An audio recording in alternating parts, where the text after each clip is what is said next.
Controlling के इस दूसरे सेशन में आपका स्वागत है। आपको ध्यान में होगा पिछले सेशन में हमने कंट्रोलिंग का अर्थ, उसकी परिभाषाएं, उसकी विशेषताएं और महत्व के बारे में पढ़ा था। आज के इस सेशन में हम कंट्रोलिंग की सीमाओं के बारे में पढ़ेंगे। Limitations of controlling. आप जानते हैं कि नियंत्रण जो है वो एक प्रबंध का महत्वपूर्ण कार्य है। इसके बिना जो है किसी भी व्यवसाय को चलाना जो है वो संभव नहीं है। लेकिन इतना महत्वपूर्ण होने के बाद भी ये सीमाओं से रहित नहीं है। इसकी कुछ सीमाएं हैं जिन्हें हम एक एक करके डिस्कस करेंगे। सर्वप्रथम, difficulty in setting qualitative standards. गुणात्मक प्रमाप निर्धारित करने में कठिनाई। प्रमाप निर्धारित करने के संबंध में एक मुख्य बात यह है कि जो प्रमाप या स्टैंडर्ड्स संख्यात्मक प्रकृति के होते हैं उनके प्रमाप तो आसानी से निर्धारित हो जाते हैं, लेकिन जो प्रमाप गुणात्मक प्रकृति के होते हैं उनके माप निर्धारण में कठिनाई आती है। इनके लिए अप्रत्यक्ष मापदंडों का सहारा लेना पड़ता है।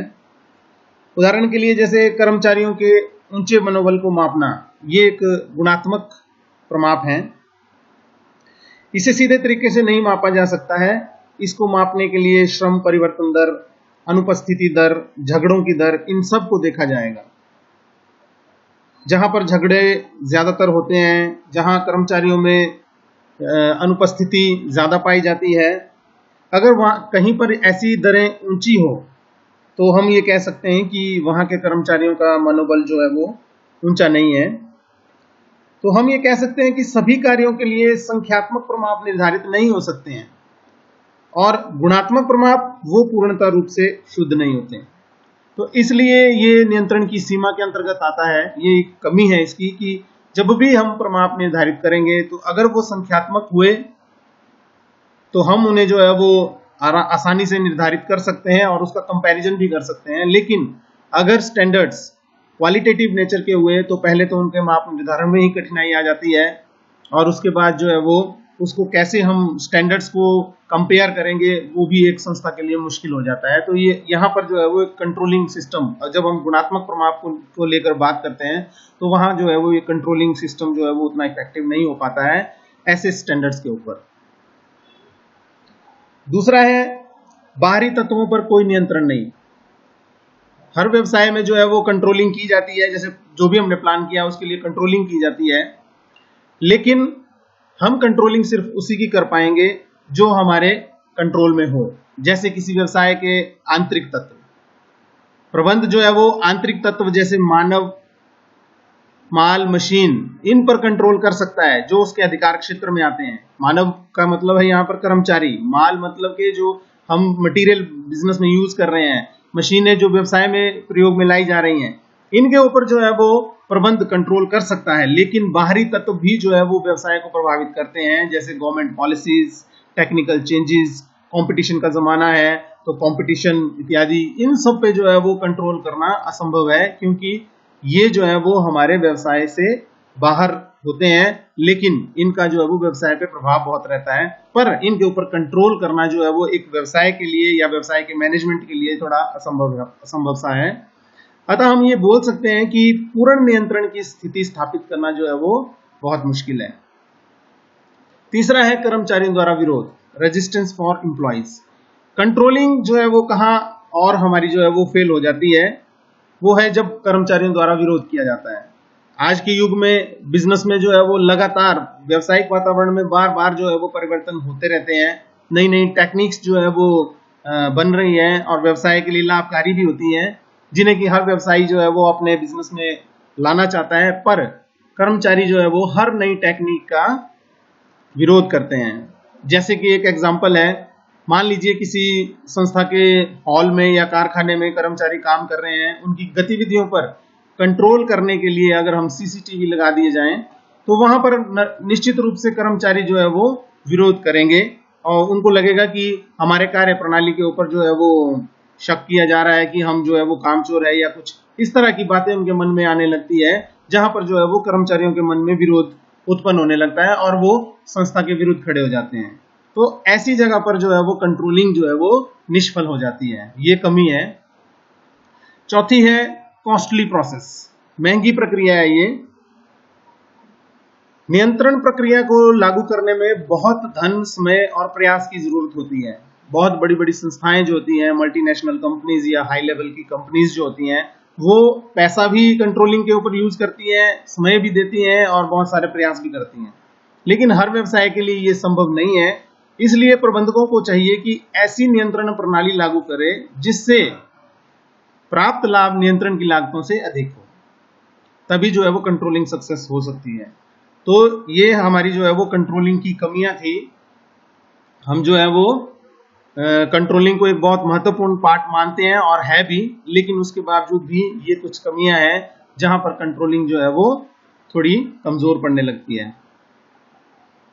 आगे है relationship between planning and controlling, नियोजन एवं नियंत्रण में संबंध।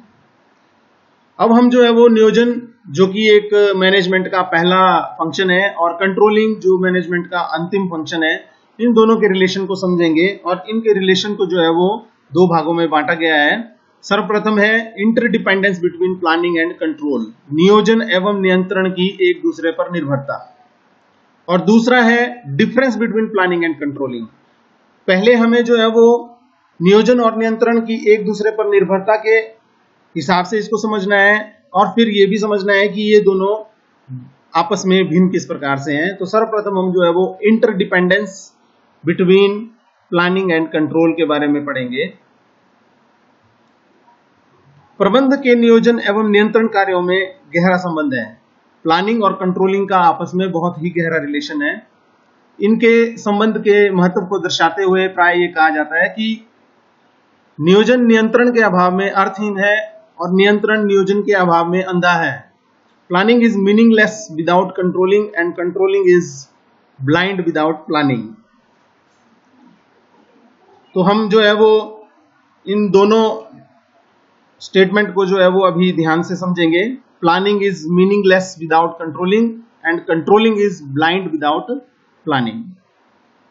सबसे पहले जो है वो नियोजन नियंत्रण के अभाव में अर्थहीन है। Planning is meaningless without controlling. देखिए, नियोजन तभी सफल होता है, प्लानिंग तभी सफल होती है जब कंट्रोलिंग विद्यमान है, नियंत्रण विद्यमान है। मान लीजिए आपने कोई भी चीज प्लान की हुई है, कहने का अर्थ है कि जैसे मान लीजिए एक दिन में एक कर्मचारी को 100 प्रोडक्ट तैयार करने हैं, लेकिन अगर उसके ऊपर जो है वो अगर हम चेक ना करें कि शाम तक जो है वो या एक दिन में जो है वो कर्मचारी 100 प्रोडक्ट तैयार कर पाता है या नहीं, अगर हम ये चेक ना करें तो हमारा जो है वो प्लान जो भी हमने बनाया है वो फेल हो जाएगा। क्यों? क्योंकि हमने जो है वो जो भी प्लान किया था उसको आगे चेक नहीं किया या कंट्रोल नहीं किया। क्योंकि कंट्रोलिंग के अंतर्गत हम देखते हैं कि भाई क्या कार्य जो है वो प्लानिंग के हिसाब से जो है वो चल रहा है या नहीं चल रहा है। अर्थात यदि नियंत्रण विद्यमान ना हो तो नियोजन किया जाना व्यर्थ है। और दूसरा है नियंत्रण नियोजन के अभाव में अंधा है। Controlling is blind without planning. अब कंट्रोलिंग जो है वो क्या है? कंट्रोलिंग एक्चुअल परफॉर्मेंस की तुलना निर्धारित उद्देश्य व प्रमापों के साथ की जाती है। और कंट्रोलिंग तभी की जाएगी अगर हमने प्लानिंग की होगी। जब हमने कोई उद्देश्य निर्धारित किए होंगे तभी हम उनको जो है वो कंट्रोल कर पाएंगे कि क्या कार्य प्रगति प्लानिंग के हिसाब से हो रही है या नहीं हो रही है। जब हमने प्लानिंग ही नहीं की है तो कंट्रोलिंग किस चीज की करेंगे हम? यदि प्रमाप निश्चित ना किए जाएं तो नियंत्रण का औचित्य समाप्त हो जाएगा। और प्रमाप नियोजन के अंतर्गत निश्चित किए जाते हैं। ये जो स्टैंडर्ड्स हैं वो प्लानिंग के अंडर बनाए जाते हैं। और कहने का मतलब है कि जब प्लानिंग ही नहीं की हुई होगी किसी चीज की तो हम किस चीज को कंट्रोल करेंगे? इसलिए नियंत्रण नियोजन के अभाव में अंधा है।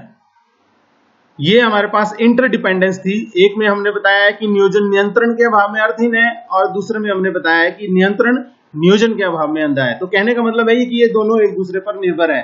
अगर प्लानिंग होगी तो तब उसकी कंट्रोलिंग होगी, और कंट्रोलिंग भी तभी हो सकती है अगर प्लानिंग होगी। प्लानिंग नहीं है तो कंट्रोलिंग भी नहीं हो पाएगी, और कंट्रोलिंग तब होगी अगर हमने कोई प्लानिंग की होगी। दूसरा है difference between planning and controlling.